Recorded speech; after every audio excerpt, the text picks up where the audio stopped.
Hi hello அன்பு மக்களே, இது வான்மதியின் ஆடியோ நாவல். இந்த நாவலை உங்களுக்காக வான்மதியின் வான்மகள் சேனலில் வாசிக்க இருப்பது உங்கள் தோழி நித்யா. உன் மீது கொண்ட என் காதல் நிஜமாகுமா? இந்த கதை உங்களுக்கு பிடிச்சிருந்தால் லைக் பண்ணுங்கள், ஷேர் பண்ணுங்கள், கமெண்ட் பண்ணுங்கள். அப்படி பக்கத்தில் இருக்கும் பெல் பட்டனையும் தட்டி விட்டுடுங்க. இப்போ கதைக்குள்ளே போகலாமா? பகுதி 7. தேவாவின் அண்ணன் ரிசப்ஷனுக்காக அனைவரும் தயாராகி கொண்டிருந்தனர். அங்கு யங்ஸ்டர்ஸ் அனைவரும் வரவேற்பு நிகழ்ச்சியில் ஒவ்வொருவராக தனித்தனி பாடலுக்கு ஆட தயாராகி கொண்டிருந்தனர். தேவா, நானும் ராகேஷ் மாமாவும் இந்த பாட்டுக்கு ஆடப்போகிறோம். அப்புறம் நிவாஸும் அம்மாவும் அந்த பாட்டுக்கு ஆட போகிறாங்க. நீ எப்படி தனியாக ஆடுறியா, இல்லைனா யாராவது பேர் ரெடி பண்ணட்டுமா என்று கேட்க, நான்லாம் டான்ஸ்லாம் ஆடலை என்று தேவா கூற, அதெல்லாம் கிடையாது, எல்லாருமே என்ஜாய் பண்ணுறோம். ஸோ நீ தனியாக கூட ஆடு உனக்கு பிடிச்ச பாட்டுக்கு என்று விட, ஓகே எனக்கு பிடிச்ச பாட்டுக்கு வேணுமா நான் தனியாகவே டான்ஸ் ஆடிடுறேன் என்றார். அதற்காக அனைவரும் ப்ராக்டிஸில் ஈடுபட்டு கொண்டிருந்தனர். இவ்வளவு நேரம் அவர்கள் ஆட வேண்டிய ஆடலுக்கு ப்ராக்டிஸ் செய்தவர்களோ மாலை 4 மணி ஆனதும் அவர்கள் தயாராக சென்று விட்டனர். அங்கே தேவாவும் அஞ்சலியும் அழகான பட்டில் வேலைப்பாடுகள் நிறைந்த பாவாடை தாவணி அணிந்தவர்கள் அதற்கு தோதுவான அலங்காரங்களும் செய்து கொண்டனர். தேவாவோ அவளது நீண்ட கூந்தலை அழகான பின்னலிட்டு அதில் மல்லிகை பூ வைத்து அந்த ஆடைக்கு தோதுவான நகைகள் அணிந்து பார்ப்பவர்களின் அனைவர் மனதையும் கொள்ளை கொள்ளும் பேரழகியாகவே இருந்தாள். ஆண்களும் அவர்களுக்கு குறைவு நாங்கள் இல்லை என்பது போல் விலை உயர்ந்த குர்தாக்களும் அவ்வாடைக்கு பொருத்தமான ஸ்லிப்பர்ஸ், வாட்ச் என்று அவர்களுக்கு நிகராகவே இவர்களும் அலங்காரம் செய்து கொண்டனர். ஒரே பாட்டும் கூட்டுமாக ரிசப்ஷன் களை கட்ட ஆரம்பித்திருந்தது. பெண் சொந்தம் என்பதால் பெண் வீட்டார் அனைவருமே அங்கு ஆட்டம் பாட்டம் என்று முடித்தவர்கள் இப்பொழுது ஆண்கள் வீட்டின் சார்பாக இவர்கள் ஆட ஆரம்பித்திருந்தனர். அஞ்சலியும் ராகேஷும் சரட்டு வண்டியில சிரட்டோலியில ஓரம் தெரிஞ்சது உன்முகம், உள்ளம் கிள்ளும் அந்த கள்ளச்சிரிப்பில் மெல்லச்சி வந்தது உன்முகம், அடி வெத்தலை போட்ட உதட்டை எனக்கு பத்திரம் பண்ணிக்கோடு, நான் கொடுத்த கணக்கை திருப்பி கொடுக்க சத்தியம் பண்ணிக்கோடு என்ற பாடலுக்கு அழகாக ஆடி முடித்தவர்கள். அவர்களைத் தொடர்ந்து நிவாஸும் ராகேஷின் தங்கை அம்முவும் ஆட ஆரம்பித்திருந்தனர். அவர்கள் ஆடி முடித்ததும் தேவா ஆட வருவதற்குள் அவளது கையை பிடித்த சந்தோஷோ கடகடவென சபைக்குள் இழுத்து வந்தவன், நினைச்ச கனவு ஒன்று நிஜமா நடந்துருச்சு, உன்னோட நான் செய்கிறது பறிச்சாச்சு, விதைச்ச விதையும் இங்கு செடியா முளைச்சிருச்சு, பூவும் இல்லை காயும் இல்லை கனியாச்சு, கல்யாண தேதி வந்து கண்ணோட ஒட்டிக்கிச்சு என்ற பாடலுக்கு இருவரும் ஆடுவதை கண்ட ராகேஷோ அவர்கள் இருவரும் ஆடுவதை பார்க்க முடியாமல் வெளியே சென்று விட்டான்.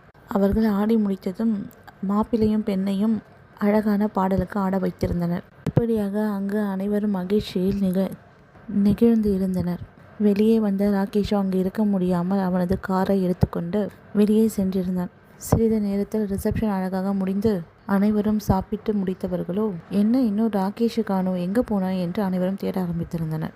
அப்பொழுதுதான் வெளியே சென்றவன் உள்ளே வந்திருந்தான். அவனை கண்டதும் அஞ்சலியோ, மாமா எங்கே போயிருந்தீங்க, இவ்வளோ நேரம் ஆளை காணோம், ரிசப்ஷனுக்கு வந்தவங்க எல்லாருமே சாப்பிட்டு கிளம்பிட்டாங்க, உங்களுக்காக தான் நாங்களாம் யாருமே சாப்பிடாம வெயிட் பண்ணிகிட்ருக்கோம் என்று கூறிக்கொண்டிருக்கும் வேளையிலே அங்கே வந்த சந்தோஷம், ஹாய் ராகேஷ், இப்போது பேச்சுலர் பார்ட்டி ஸ்டார்ட் ஆக போகுது, நீங்களும் நிவாஸும் அதில் கலந்துக்கிறீங்களா என்று கேட்க, அதனை கேட்ட அஞ்சலியோ, மாமா நீங்களாம் பேச்சுலர் பார்ட்டிக்கெலாம் எதுவும் கலந்துக்க தேவையில்லை, நீங்களாம் அங்கே போக தேவையில்லை என்று கூறினாள். அஞ்சலியை ஒரு பார்வை பார்த்தவன் தேவாவை பார்த்து முறைத்தபடி, அதெல்லாம் நீ சொல்ல தேவையில்ல, நான் முடிவு பண்ணணும் என்று விட்டு, நீங்கள் போங்க சந்தோஷ், நான் பின்னாடியே நானும் நிவாஸும் வரோம் என்றான். சரி தேவா, வா நீயும் நானும் போய் சாப்பிடலாம் என்று கூற, உடனே ராகேஷும், இன்னும் அவள் சாப்பிடாம இருக்காளா? அடேங்கப்பா, இங்கே நான் ஒருத்தி இருக்கேன், உங்கள் கல்யாணம் பண்ணிக்க போகிறவ, நான் இங்கே சாப்பிடாமல் இருக்கிறது உங்களுக்கு தெரியல, அவள் சாப்பிடாமல் இருக்கிறது உங்களுக்கு கஷ்டமாக இருக்கா என்று கலாய்க்க, சரி வாங்க போய் சாப்பிடலாம் என்று அவர்களை அழைத்து கொண்டு சென்றவன் அவர்கள் இருவரும் நன்கு சாப்பிடும் வரை அவர்கள் அருகே அமர்ந்தபடி அரையும் குறையுமாக சாப்பிட்ட நிவாஸும் ராகேஷும், சரி நீங்கள் போய் ரெஸ்ட் எடுங்க, நாங்கள் கிளம்புறோம் என்று விட்டு பேச்சுலர் பார்ட்டி நடக்கும் இடத்துக்கு சென்று விட்டனர். அவளின் அறைக்கு வந்த தேவாவோ அவளுக்கு இலகுவாக இருக்கும் ஆடையை மாற்றிக்கொண்டவள் இன்று முழுவதும் அவள் எடுத்த ஃபோட்டோவை மொபைலில் பார்த்து கொண்டிருந்தாள். சிறிது நேரத்தில் மொபைலில் நேரத்தை பார்க்க அது 11 மணியை காட்டியது. அவளது மொபைலை எடுத்துக்கொண்டு வெளியே வந்து ராகேஷின் அறையை பார்க்க அங்கு ராகேஷும் நிவாஸும் வந்ததுக்கான எவ்வித அறிகுறியும் இல்லை என்றதும் கீழே இறங்க போன தேவாவின் காதுகளில், ஏய் தேவா, இன்னும் தூக்கம் வரலையா என்று கேட்டாள் அஞ்சலி. அதான் கீழே வாக் பண்ணலான்னு இறங்க போனேன். என்ன இன்னும் 2 பேரும் வரலையா என்று கேட்டாள் அஞ்சலி. இல்லை, 2 பேரும் வரல. சரி வா, அவங்க 2 பேரும் என்ன பண்ணிகிட்டு இருக்காங்கன்னு போய் பார்த்துட்டு வரலாம் என்று அவளையும் அழைத்து கொண்டு அந்த ரெசார்ட்டில் ஒரு ஓரத்தில் இருக்கும் பப்பிற்கு அழைத்து சென்றாள். அங்கு உள்ளே சென்றதும் நிறைய பெண்மணிகள் ட்ரிங்க் செய்தபடி நடனம் ஆடிக்கொண்டிருக்க, அங்கே உள்ளே ஒரு ஓரத்தில் நிவாஸும் ராகேஷும் அமர்ந்தபடி பேசிக்கொண்டிருந்தனர். அவர்கள் அருகே சென்று இருவருமே அமர, ஏய், நீங்கள் என்ன இங்கே 2 பேரும் பண்ணுறீங்க என்று கேட்டான் ராகேஷ். தூக்கம் வரல, 2 பேரும் ட்ரிங்க்ஸ் பண்ணுவீங்கன்னு பார்த்தா வாட்டர் வாங்கி கிளாஸில் ஊற்றி வச்சுருக்கீங்க என்று கிண்டல் அடித்தவள் அதை எடுத்து குடிக்க போக அவளிடமிருந்து பிடுங்கிய நிவாஸோ, ஏய், இது வோட்கா. அப்படின்னா அது சோடாவா என்று சிறிது குடித்த அஞ்சலியோ, பைத்தியம், அதை குடுடி என்று வாங்கி வைத்தான் நிவாஸ். என்னடா இவ்வளோ கசப்பாக இருக்குது? இதுக்கு பேர் தான் வோட்கா. இதுவும் ஒரு விதமான ட்ரிங்க்ஸ். ஐயோ, அப்போ போதை வருமாடா, ஸ்மெல் வருதா பாருடா என்று நிவாஸின் மூஞ்சிலே ஊதி காட்டினாள். இவர்கள் இருவரும் செய்வதை பார்த்து ராகேஷும் தேவாவும் சிரித்து கொள்ள, அதுக்கு தான் உங்களை யார் இங்கே வர சொன்னான்னு கேட்டேன். சரி விடுடா, எனக்கு 7up இல்லை கோக் ஏதாவது சொல்லு. அங்கே இருந்த வெயிட்டரை அழைத்து இருவருக்கும் கூல்ட்ரிங்க்ஸ் எடுத்து வர சொல்லியிருந்தான் ராகேஷ். தேவாவை பார்த்த ராகேஷோ, சரி, நீயும் அசோக்கும் டான்ஸ் ஆட போகிறீங்கன்னு சொல்லிட்டு ஏன் என்கிட்ட சொல்லலை? எப்போ 2 பேரும் அந்த பாட்டுக்கு ப்ராக்டிஸ் பண்ணீங்க என்று சிறிது கோபத்தில் அவளை பார்த்தபடி கேட்டான் ராகேஷ். இல்லை, நான் வேற ஒரு பாட்டுக்கு தான் டான்ஸ் ப்ராக்டிஸ் பண்ணியிருந்தேன். திடீர்னு சந்தோஷ் என்னோட கையை பிடிச்சி அழைச்சிட்டு போயிட்டான். எங்கே அசிங்கமாகிட போகுதுன்னு சொல்லிட்டு அவன் கூட மேனேஜ் பண்ணி டான்ஸ் ஆடியிருந்தேன். அவ்வளோதான், வேற எதுவும் இல்லை என்று கூறியதும் ராகேஷோ தனது புருவத்தை தேய்த்து கொண்டவன் சரி என்றபடி அவள் கையை மீது அவனது கையை வைத்து, தேவா, நான் உன் கூட தனியாக பேசணும். என்னடா, சந்தோஷை பற்றி ஏதாவது பேச போறியா என்று கேட்டுக்கொண்டு இருக்கையிலே தேவாவின் ஃபோன் அலறியது. அதை எடுத்து பார்க்க அவர்களது வீட்டிலிருந்து ஃபோன் கால் வந்திருக்கவும் அதை அட்டன் செய்தவள், சொல்லுங்க சித்தப்பா. என்ன சித்தப்பா இந்த நேரம் கால் பண்ணியிருக்கீங்க? அம்மா தேவா, அப்பாவுக்கு உடம்பு முடியல, ஹாஸ்பிட்டல் கொண்டு வந்திருக்கோம். ட்ரீட்மெண்ட் போயிட்டுருக்கு. பயப்பட மாதிரி ஒன்றும் இல்லை சொல்லிட்டாங்க. அண்ணாவும் உன்கிட்ட எதுவும் சொல்ல வேணாம்னு தான் சொன்னாங்க. பட் உன்கிட்ட சொல்லலான்னு தான் கால் பண்ணம்மா. கொஞ்சம் நீ வந்தனா அவர் தைரியமாக இருப்பார். அப்படியா சித்தப்பா? என்னாச்சு அப்பாவுக்கு? இல்லைம்மா, பயப்படுற மாதிரி ஒன்றும் இல்லை. சரிங்க சித்தப்பா, நான் மார்னிங்லாம் அங்கே இருக்க மாதிரி வந்துடுறேன் என்று கூறியவள் ஃபோனை கட் செய்ய, என்னாச்சு தேவா? அப்பாவுக்கு முடியலையா அஞ்சலி? ஹாஸ்பிட்டலில் இருக்காங்களாம், நான் கிளம்பணும். கோச்சுக்காதடி. சச்சா, அதெல்லாம் ஒன்றும் இல்லை, அப்பா தான் ரொம்ப முக்கியம், நீ கிளம்பு. சரி, நான் கணேசனுக்கு ஃபோன் பண்ணி ரெடியாக சொல்கிறேன். அவளது டிரைவர் கணேசனுக்கு ஃபோன் செய்து சொன்னவள் ராகேஷையும் நிவாஸையும் பார்த்தபடி, அப்பாவுக்கு உடம்பு முடியலையா, கிளம்பணும் என்று கூறிக்கொண்டு இருக்கையிலே அவர்கள் டேபிளில் கூல்ட்ரிங்க்ஸ் எடுத்து வந்து வைக்க, சரி, இந்த ஜூஸ் குடிச்சிட்டு கிளம்பு என்று ராகேஷ் கூறியதும், இல்லை, எனக்கு எதுவும் வேண்டாம், நான் போயிட்டு ட்ரெஸ் எல்லாம் பேக் பண்ணி எடுத்து ரெடியாகிறேன். இந்த ராக்கி, என்னோட கூல்ட்ரிங்க்ஸ் என்னை குடிச்சிட்டேன் என்று அவள் அறைக்கு தள்ளி வைத்தவள், சரி, நான் போய் பேக் பண்ணிட்டு வரேன் என்று அவள் அறைக்கு சென்று விட அங்கு மூவருமே பேசியபடி அமர்ந்து கொண்டனர். அவளது அறைக்கு வந்த தேவாவோ அவள் ட்ரெஸ் அனைத்தையும் பேக் செய்தவள், கிருஷ்ணா, இந்த பேக் எடுத்துமே காரில் வச்சுட்டு அங்கேயே வெயிட் பண்ணுங்க, நான் நிவாஸ் ராகேஷ் கிட்டலாம் சொல்லிட்டு வந்துடுறேன் என்று கூறியவளோ அவளது ஹேண்ட்பேக்கை மட்டும் எடுத்துக்கொண்டு ராகேஷ் நிவாஸ் இருக்கும் இடத்திற்கு வந்தாள். வா தேவா, என்ன எல்லாமே பேக் பண்ணிட்டியா, கிளம்பிட்டியா என்று அஞ்சலி கேட்கவும், கிளம்பிட்டேன்டி. சரி, வீட்டுக்கு போய் ரீச் ஆனதும் எனக்கு ஒரு மெசேஜ் பண்ணிவிடு என்று கூறவும், ஓகே, இந்த இடத்துல எல்லாரும் சேர்ந்து ஒரு செல்ஃபி எடுத்துக்கலாமே என்று அனைவரும் சேர்ந்தபடி செல்ஃபி எடுத்துக்கொள்ள ஃபோட்டோ எடுத்து முடித்ததும் மொபைலை எடுத்து பேக்கில் போட்டவளோ, சரி, எல்லாருக்கும் பாய், நான் கிளம்புறேன். ராகேஷும், நீ தனியாக போயிடுவியா? நாங்கள் யாராவது கூட வரட்டுமா என்று கேட்கவும், இப்போ நீங்கள் இருக்க நிலைமைக்கு நான் அழைச்சிட்டு போனால் உங்களை தான் நான் பார்க்க வேண்டியது இருக்கும். நான் பத்திரமா போயிடுறேன், ரீச் ஆகிட்டு மெசேஜ் பண்ணிடுறேன் என்று கூறியவளோ அவர்களிடமிருந்து விடை பெற்று சென்று விட்டாள். ஆம், இன்னும் அவன் அறியவில்லை பாதுகாப்பிற்கு வருகிறேன் என்று கூறியவனே இன்னும் சற்று நேரத்தில் அவளை முழுமையாக கொள்ளையடிக்கப் போகிறான் என்று. காரில் ஏறிய தேவாவோ, எல்லார்கிட்டையும் சொல்லிட்டேன், இப்போ கிளம்பலாம் என்றதும் அவர்களது பயணம் ஆரம்பித்தது. ஒரு 15 நிமிட பயணத்திற்கு பின்பு அவளது மொபைலை எடுத்தவள் வீட்டிற்கு ஃபோன் செய்து விசாரிக்க, இப்போ பயப்படுற மாதிரி அந்தளவுக்கு ஒன்றும் இல்லைம்மா என்று கூறியதை கேட்டவளோ, சரிங்க சித்தப்பா என்று விட்டு ஃபோனை வைக்க போக அப்பொழுதுதான் அவளது ஹேண்ட்பேக்கில் இன்னொரு ஃபோன் இருப்பதை கவனித்தாள். ராகேஷின் ஃபோனும் அவளது ஃபோனும் ஒரே மாடல் என்பதால் அவனது மொபைலையும் எடுத்து தன் பேக்கில் வைத்து வந்திருப்பதை, அச்சோ என்று தனது தலையில் கை வைத்தவள், கணேசனா, அந்த ரெசார்ட்க்கு வண்டியை திருப்புங்களேன், தெரியாமல் ராகேஷ் ஃபோனையும் எடுத்துகிட்டு வந்துட்டேன், போய் கொடுத்துட்டு கிளம்பிடலாம் என்று கூறிய சிறிது நேரத்தின் பயணத்தில் ரெசார்ட்டை மீண்டும் வந்தடைந்தாள் தேவா. அவர்கள் இருந்த பப்பில் சென்று பார்க்க அங்கு அவர்கள் இல்லை என்றதும் ராகேஷின் அறையை நோக்கி நடந்தாள் தேவா. நேரமும் 12 மணி இருக்க ஆட்கள் நடமாட்டம் இல்லாமல் அனைவது அறையும் தாழிடப்பட்டிருந்தது. ராகேஷின் அறைக்கு முன் நின்ற தேவாவோ ராகேஷ் என்றபடி கதவை தட்ட அக்கதவு தாழிடப்படாமல் இருந்ததால் திறந்து கொண்டது. கதவை கூட தாழிடாமல் போய் தூங்கிட்டார்கள் இருக்க என்று மனதுக்குள் நினைத்தவளோ உள்ளே செல்ல அவள் அறை முழுவதும் சுற்றி பார்க்க அங்கு ரெஸ்ட் ரூமில் இருந்து சத்தம் கிட்டு கொண்டிருந்தது. ஓகே, ரெஸ்ட் ரூமில் இருக்கார் போல என்று நினைத்தவளோ மொபைலை அவனது செல்ஃபில் வைக்கவும் அவனது ரெஸ்ட் ரூமில் திறந்து கொண்டு வெளியே வரவும் சரியாக இருந்தது. முழுமையாக நனைந்தபடி இடுப்பில் ஒரு டவலை மட்டும் கட்டி கொண்டு வெளியே வர அதை கண்ட தேவாவோ சட்டென திரும்பிக் கொண்டாள். சாரி, தெரியாமல் உங்கள் மொபைலை எடுத்துகிட்டு போயிட்டேன், ஸோ அதான் திரும்ப கொடுக்க வந்தேன் என்பதை கூறுவதை கூட காதில் வாங்காமல் சட்டென அவளது கையை பிடித்த ராகேஷோ தன்னை பார்த்தபடி அவளை திருப்பி இழுத்தவன் இறுக அணைத்து கொண்டான். ஐ நீட் யூ நவ் அவளது காதில் சொல்லவும் அதை கேட்டவளோ என்ன சொல்கிறீங்க, நான் அஞ்சலி இல்லை என்று சொல்லும் வார்த்தை அவனது வாய்க்குள் முடிந்தது. ஆம், அதற்குள் அவளது கன்னத்தை தாங்கியவனோ அவளது இதழில் தன்னுடைய இதழை பதித்து ஆழ முத்தமிட்டு கொண்டிருந்தான்.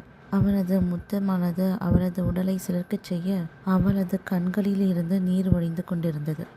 இதை எதையும் அவன் உணராதவனாக அவளது உயிரை உறிஞ்சி குடிக்கும் அளவிற்கு அவன் முத்தம் கொடுத்து கொண்டே இருக்க கஷ்டப்பட்டு அவனை தன்னிடம் இருந்து பிரித்தவளோ அவனது முகத்தை பார்க்க அவனது கண்கள் சிவந்து அவனது உடலோ மிக உஷ்ணத்தில் இருந்தது.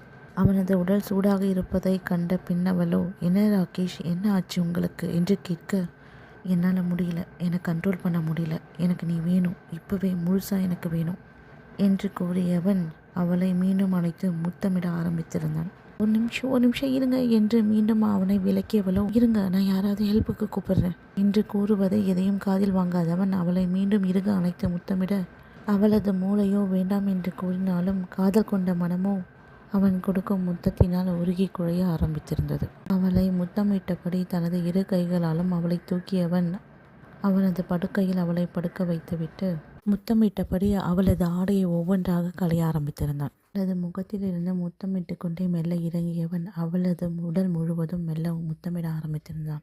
அவன் கொடுக்கும் ஒவ்வொரு முத்தத்தினாலும் பெண் அவள் துடி துடிக்க இவ்வளவு நாட்களாக அவள் பாதுகாத்து வைத்திருந்த பெண்மை என்னும் பொக்கிஷத்தை திருட இறங்கிவிட்டான்.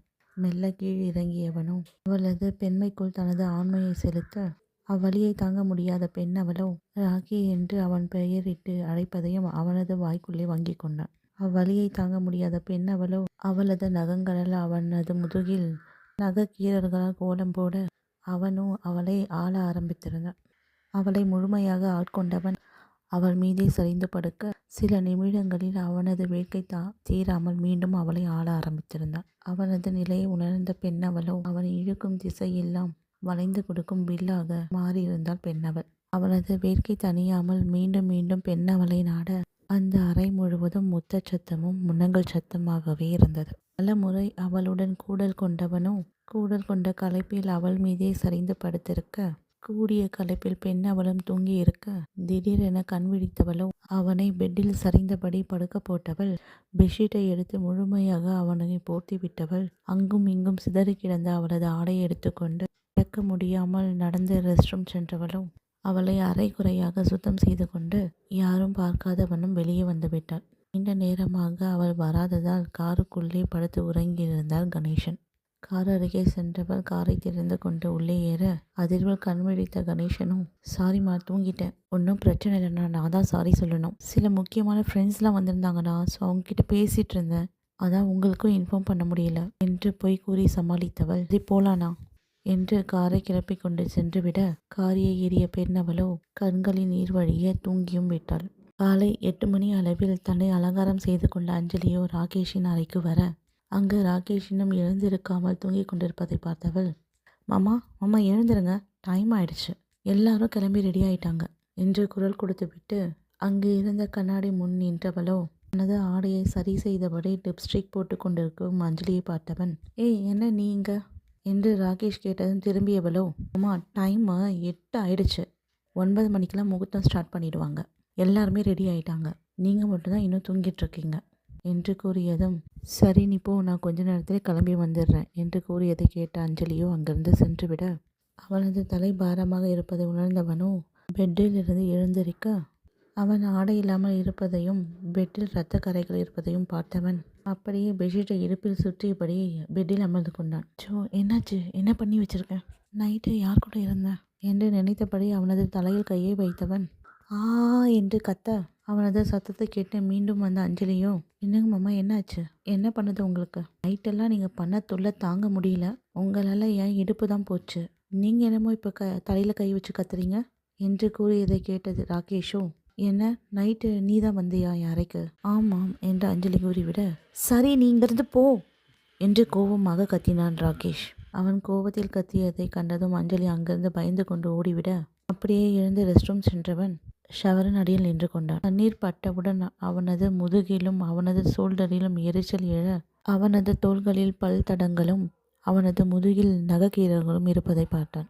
அதை பார்த்தவனோ அவனது கையை எடுத்து சுவற்றில் குத்தி கொள்ள, என்னாச்சு? என்ன பண்ணி வச்சிருக்க என்று நினைத்தவனோ அரைகுறையாக குளித்துவிட்டு ரெஸ்ட் ரூமிலிருந்து வெளியே வந்தவன் ஆடை மாற்றி கொண்டவனோ அவனது மொபைலை தேடி எடுத்தவன் அதில் வந்திருந்த மெசேஜஸை பார்த்தான். அதை அப்படியே பெட்டில் எறிந்தவன் அவனது கையை கொண்டு முகத்தில் தேய்த்தவனோ மீண்டும் மீண்டும் நினைத்து பார்க்க, நடந்தது என்று மீண்டும் மீண்டும் நினைத்து பார்த்து கொண்டிருக்கும் வேளையில் நிவாசு அவனது கதவை திறந்து கொண்டு உள்ளே வர, என்னடா ரெடி ஆயிட்டா என்று கேட்டவனோ, என்னன்னு தெரியல, நேற்று கூல்ட்ரிங்க் சாப்பிட்ட உடனே என்னமோ மாதிரி உடம்பாயிடுச்சு, என்ன நடந்ததுன்னே தெரியலடா என்று ராகேஷிடம் கூறியதும், ஆமாடா எனக்கும் அப்படி தான் இருக்கு, உன் ரூமுக்கு போகலாம் என்று நிவாஸின் அறைக்கு அழைத்து சென்றிருந்தான். நிவாஸின் அறையை ஒரு முறை சுற்றி பார்த்த ராகேஷோ அவனிடம் சில கேள்விகளை கேட்டவன், உன் மொபைலை கொடு என்று விட்டு அவனது மொபைலை வாங்கி அதில் வந்திருந்த மெசேஜை பார்த்தவன் திரும்பவும் அவனிடமே கொடுத்து விட்டான். இவாளா போய் ஒரு காஃபி சாப்பிடலாம் என்று அவனை அழைத்து கொண்டு இருவருமே காஃபி சாப்பிட்டு சென்று விட்டனர். இங்கு கோயம்புத்தூர் வந்திருந்த தேவாவோ நேராக மருத்துவமனைக்கு சென்ற தேவாவோ அவளது தந்தையை கண்டதும் இறுக கட்டி அணைத்து கொண்டு அழ ஆரம்பித்திருந்தாள். என்னம்மா தேவா, ஏன் இப்படி அழுவுற? ஒன்றும் இல்லடா, நான் நல்லா இருக்கேன், கேஸ் பிடிச்சிக்கிச்சு, அவ்வளோதான், வேற எதுவும் இல்லை.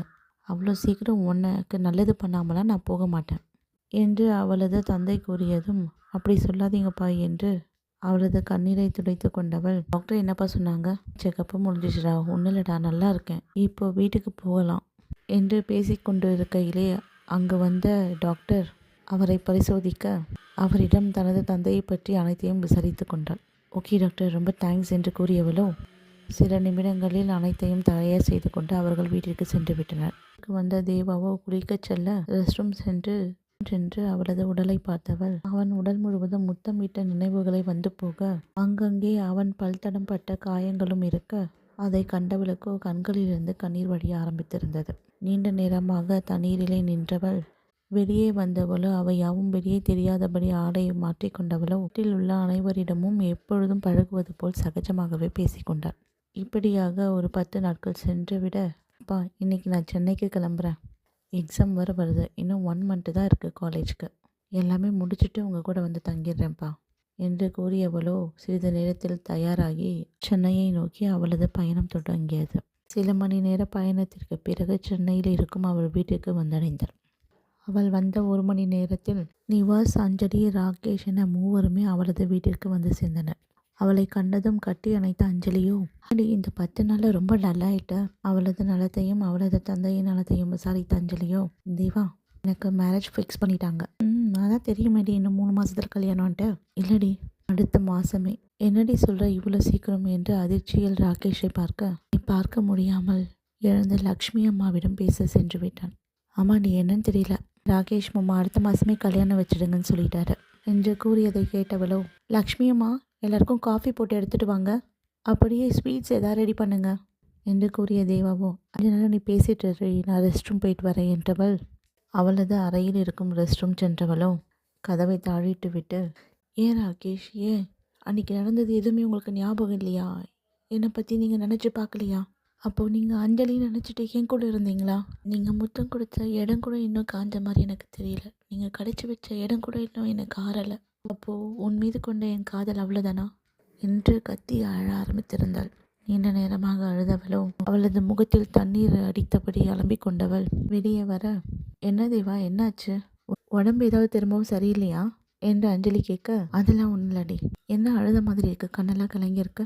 கண்ணில் தூசு பட்டுடுச்சு, அதான் அலம்பிட்டு வந்தேன் என்று சமாளிக்கும் வேளையில் லட்சுமி அம்மாவும் அனைவருக்கும் காஃபியும் இனிப்பும் எடுத்து கொண்டு வந்து வைத்தார். நீ சாப்பிட்டபடியே லாஸ்ட் எக்ஸாம் வேற இருக்கு, எப்படி சமாளிக்க போறேன்னு தெரியல.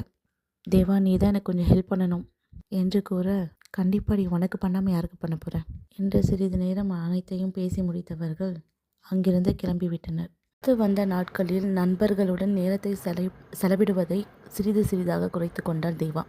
இதனை கவனித்த நிவாஸோ ஒரு நாள் அஞ்சலியிடம், ஏன் அஞ்சலி, இப்போல்லாம் இங்கே கூட டைம் ஸ்பெண்ட் பண்ண மாட்டேங்கிற? அவங்க 2 பேரும் தான் மேரேஜ் பண்ணிக்க போகிறாங்க, நான் உன்னோட ஃப்ரெண்டு தானே, ஏன் என்கிட்டையும் பேசுறது கம்மி பண்ணிக்கிட்ட என்று பொய் கோபத்தில் அவளிடம் கேட்க, அப்படியெல்லாம் ஒன்றும் இல்லைடா, எக்ஸாம் வருது இல்லையா, ஸோ அதுக்காக கொஞ்சம் ப்ரிப்பேர் ஆகிட்டுருக்கேன், வேறு எதுவும் இல்லை என்று சொல்லி சமாளிக்க, சரி, எக்ஸாம் முடிச்சு என்ன பிளான், என்ன பண்ணுற மாதிரி ஐடியா இருக்குது? கேம்பஸ்லேயும் ஆல்ரெடி ஒரு கம்பெனியில் செலக்ட் ஆகிருக்கேன், எப்படி ஒர்க் பண்ண போகிற மாதிரி இருக்கியா இல்லை பிஸ்னஸ் ஸ்டார்ட் பண்ணுற மாதிரி இருக்கியா என்று கேட்க, இல்லைடா, அதை பற்றி இன்னும் நான் டிசைட் பண்ணலை. ஓகே, நான் 2 மந்த்ஸில் நானும் நிவாஸும் ஒரு ப்ராஜெக்ட் ஸ்டார்ட் பண்ண போகிறோம், எங்களோட சேர்ந்து ஒர்க் பண்ணுறியா? இல்லை நிவாஸ், அது சரிப்பட்டு வராது. அவரை பார்க்க பார்க்க அவர் கூட இருக்க அவர் மேலே இருக்க காதல் இன்னும் அதிகமாகிட்டே தான் போகும், அதனால் தள்ளி இருக்கிறது தான் சரி. அப்போ எங்களோட பழகினதெல்லாம் மறந்துடுவியா? இல்லை நிவாஸ், அப்படிலாம் கிடையாது.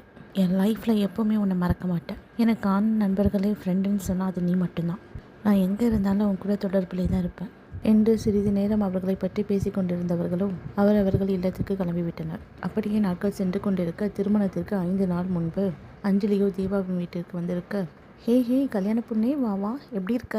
என்ன இன்னும் 5 டேஸில் மேரேஜை வச்சுட்டு இப்போ ஊரை சுற்றிட்டு இருக்க? நாளைக்கு லாஸ்ட் எக்ஸாமு, அது முடிஞ்சதுக்கப்புறம் நலங்கு வைக்க ஸ்டார்ட் பண்ணிடுவாங்க. அதுக்கப்புறம் வீட்டை விட்டு வெளியே எங்கேயும் போக முடியாது, அதுக்குள்ளே கொஞ்சம் பர்ச்சேஸ் பண்ண வேண்டியதெல்லாம் இருக்குது. ஸோ நீ தான் அழகழகாக செலக்ட் பண்ணுவ இல்லையா, என்ன பர்ச்சேஸ் பண்ண கூட்டிகிட்டு போகலான்னு வந்தேன். என்ன என் கூட வர முடியுமா? அதற்கு நான் தாராளமாக வந்துட்டா போச்சு. நீ கொஞ்சம் டிவி பார்த்துட்டு லக்ஷ்மி அம்மா மார்க்கெட் வரைக்கும் போயிருக்காங்க, நான் ஒரு 1/2 ஹவரில் குளிச்சுட்டு ரெடி ஆகிட்டு வரேன், ஓகேவா?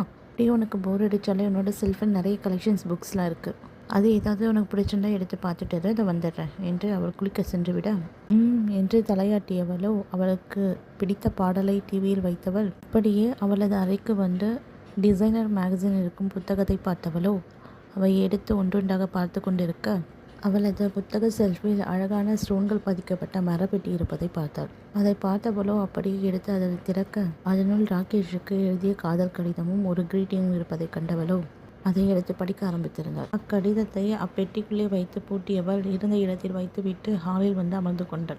சிறிது நேரத்திலே தயாராகி வெளியே வந்த தேவாவை கண்ட அஞ்சலியும் அவளது கையை பிடித்து தன் அருகே அமர வைத்தவள், தேவா, நீ யாரையாவது லவ் பண்ணுறியா? லவ்வா? நானா? அப்படிலாம் ஒன்றும் இல்லையே, என்னெல்லாம் யாரை லவ் பண்ண போகிறான்? உன்னை லவ் பண்ணுறாங்களான்னு கேட்கல, நீ யாரையாவது லவ் பண்ணுறியான்னு கேட்டேன். அப்போல்லாம் ஒன்றும் இல்லடி என்று சமாளிக்க, நான் உன் அலமாரியில் இருந்த லெட்டரை படிச்சுட்டேன் தேவா என்று கூறியதும் அதிர்ச்சியில் அவள் கண்கள் விரிய, அது தப்பு என் மேலேயும் இருக்குது. நான் உன் கூட பழக ஆரம்பிச்சிருக்கும் போதே நான் ராகேஷ் மாமாவை லவ் பண்ணதை உன்கிட்ட சொல்லியிருக்கணும். இதை கேட்டு தான் ஒரு நாள் நிவாஸ் என்கிட்ட சண்டை போட்டான். அப்போ எனக்கு எதுவுமே புரியல, இப்போ தான் எனக்கு தெரியுது அவன் ஏன் என்கிட்ட சண்டை போட்டான்னு. அஞ்சலி, எனக்கு யாரை வேணாலும் பிடிச்சிருக்கலாம், ஆனால் அவங்களுக்கு என்ன பிடிச்சிருக்கா அப்படின்னு தான் பார்க்கணும். அப்படி பார்த்தா ராகேஷ்க்கு ஒன்று தான் பிடிச்சிருக்கு. எனக்கு ஒரு ப்ராமிஸ் பண்ண, இந்த விஷயத்தை எப்போவுமே யார்கிட்டையும் நீ சொல்லக்கூடாது. இல்லை, கண்டிப்பாக சொல்ல மாட்டேன். நீ எனக்கு ஒரு ப்ராமிஸ் பண்ண. இதெல்லாம் மனசில் வச்சுட்டு என்னோட மேரேஜ்க்கு வராமல் போயிடுவியா? இல்லை, நான் உனக்கு கண்டிப்பாக ஒரு ப்ராமிஸ் பண்ணுறேன். எந்த காரணத்தை கொண்டும் உன்னோட லைஃப்குள்ளே நான் கண்டிப்பாக வரமாட்டேன். அது மட்டும் இல்லை, உன் கல்யாணத்துக்கு கண்டிப்பாக முதல் நாளே வந்து உன் கூடவே இருந்து உனக்கு அவர் தாலி கட்டுற வரைக்கும் பார்த்துட்டு தான் நான் இங்கேருந்து கிளம்புவேன். இது என்னோட ப்ராமிஸ் என்று கூறியதும் அவளை கட்டி அணைத்து கண்களில் கண்ணீருடன், சாரி தேவா என்று கூறவும், கல்யாண பொண்ணே, இப்படிலாம் அழாத, கண்ணை தொடச்சிக்கும், சரிவா கிளம்பலாம் என்று அவளை ஷாப்பிங்கிற்கு சென்றனர் இருவரும். அப்படியே நாட்களும் கூட திருமண நாளும் வந்தது. ராகேஷுக்கு சொந்தமான மகாபலிபுரத்தில் உள்ள ரெசார்ட்டிலே அவர்களது திருமணத்தை வைத்திருந்தனர்.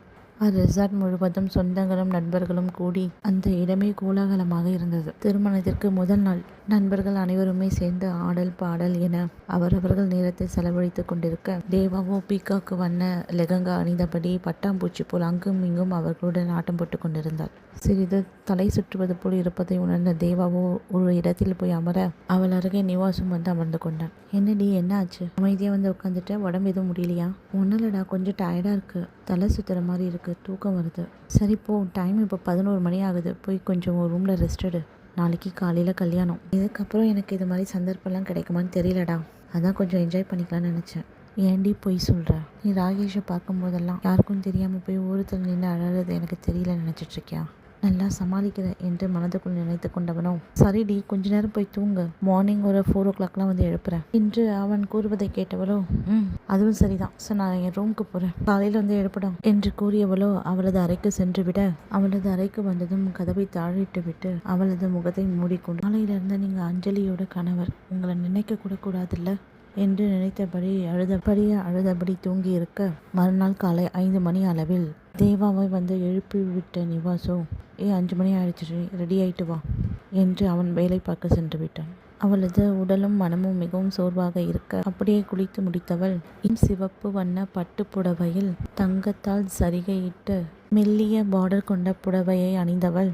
அப்புடவைக்கு பொருத்தமான நகைகளை அணிந்து கொண்டவள் அவளது நீல கூந்தலை பின்னலிட்டு அதில் மல்லிகைப்பூ மன வடிவில் வைத்து கொண்டு தன்னை தயார்படுத்தி கொண்டாள். பார்ப்பவர்கள் அனைவரும் இவ்வளவு அழகான பெண்ணா என்று நினைக்கும் அளவிற்கு பேர் அழகியாக இருந்தாள். இந்த கதையோட பதிவில் சின்ன சின்ன மிஸ்டேக் பண்ணியிருந்தாலும் மன்னிச்சிடுங்க. கொஞ்சம் கொஞ்சமாக என்னுடைய ப்ரொனன்சியேஷனை திருத்திக்கிறேன். நீங்கள் கொடுக்குற ஒவ்வொரு லைக் பட்டனும் சப்ஸ்கிரைப் பட்டனும் எனக்கு மிக்க சந்தோஷத்தை கொடுத்துருக்கு. தொடர்ந்து கேளுங்க வான்மதியின் ஆடியோ நாவல். மறக்காமல் லைக் அண்ட் சப்ஸ்கிரைப் பட்டனை தட்டி விட்டுருங்க மக்களே. நன்றி.